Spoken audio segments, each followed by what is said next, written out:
আজকে আমি শেয়ার করব কিভাবে প্রফেশনাল ওয়েতে তেল দিয়ে পাউন্ড কেক তৈরি করতে হয়।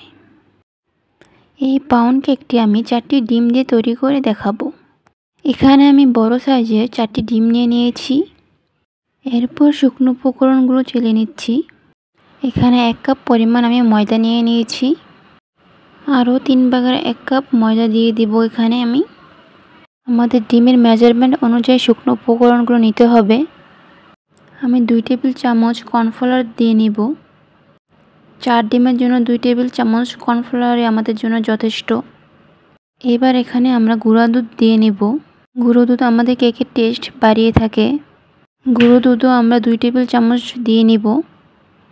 আর আমাদের সবগুলো উপকরণ সমান সমান করে নিতে হবে, বেশি নেওয়া যাবে না। এখানে আপনাদের 5 টাকা দামের 2টা গুঁড়ো দুধের প্যাকেট এনে দিয়ে দিলেই হবে। এখানে 1 চা চামচ বেকিং পাউডার 2 বার করে আমি দিয়ে নিব।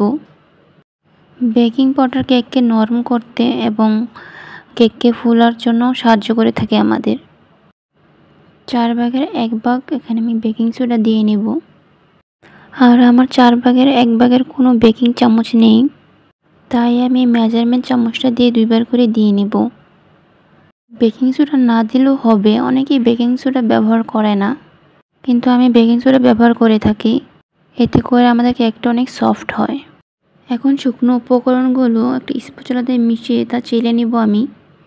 এখানে আমি 4টি ডিমের জন্য 1 কাপের থেকে একটু কম পরিমাণে চিনি নিয়ে নিয়েছি। আর আমি চিনিগুলো সবগুলো একসাথে দিব না, ফার্স্টে অর্ধেকগুলো দিয়ে নিব, দিয়ে কিছুক্ষণ বিট করে নিব। তারপর বাকি অর্ধেকগুলো দিয়ে আবার বিট করে নিব। এখানে আমি 1 কাপ তেল দিয়ে দিচ্ছি। 4 ডিমের জন্য 1 কাপ তেল আমার কাছে কম মনে হলো, তাই আমি আরও 3/1 কাপ তেল দিয়ে নিচ্ছি। তেল দেওয়ার পর আবার আমি অনেকক্ষণ বিট করে নিব। যতক্ষণ চিনি আর তেল ভালোভাবে না মিশে আমি ততক্ষণ এটা বিট করে নিব। এই তেল দিয়ে পাউন্ড কেকটা খুবই সুস্বাদু হয়ে থাকে। এবার আমি শুকনো উপকরণগুলো মিশিয়ে নিব। আমি একটা স্প্যাচুলা দিয়ে শুকনো উপকরণগুলো দিয়ে নিব। এখানে আমি সবগুলো শুকনো উপকরণ একসাথে দিব না, অল্প অল্প করে দিয়ে মিশিয়ে নিব। আমি বিটারে কাঁটাটা দিয়ে এভাবে মিশিয়ে নিচ্ছি। এখানে ফোম তৈরি করা যেহেতু গুরুত্বপূর্ণ না, তাই এটা আলতোভাবে মিশানোর কোনো কিছুই নেই। আপনারা হ্যান্ড উইক্স অথবা স্প্যাচুলা দিয়েও মিশিয়ে নিতে পারেন। এখন আমি বাকি শুকনো উপকরণগুলো এখানে দিয়ে নিব। দিয়ে আবার বিটারে কাঁটা দিয়ে শুকনো উপকরণগুলো মিশিয়ে নিব। এভাবে আস্তে আস্তে সবগুলো শুকনো উপকরণ আমি সুন্দরভাবে মিশিয়ে নেব। আর আমি কেকটা চুলায় বেক করব, ওভেনে বেক করব না। এখানে আমি বিটারটা অন করে কিছুক্ষণ মিক্স করে নেব। পাউন্ড কেকের ব্যাটারটা এরকম পাতলা হবে, বেশি ঘন হবে না। এখানে আমি মোল্ডে ব্যাটারটা ঢেলে নিচ্ছি। আমি একটা স্প্যাচুলা দিয়ে এভাবে দাগ টেনে নিচ্ছি।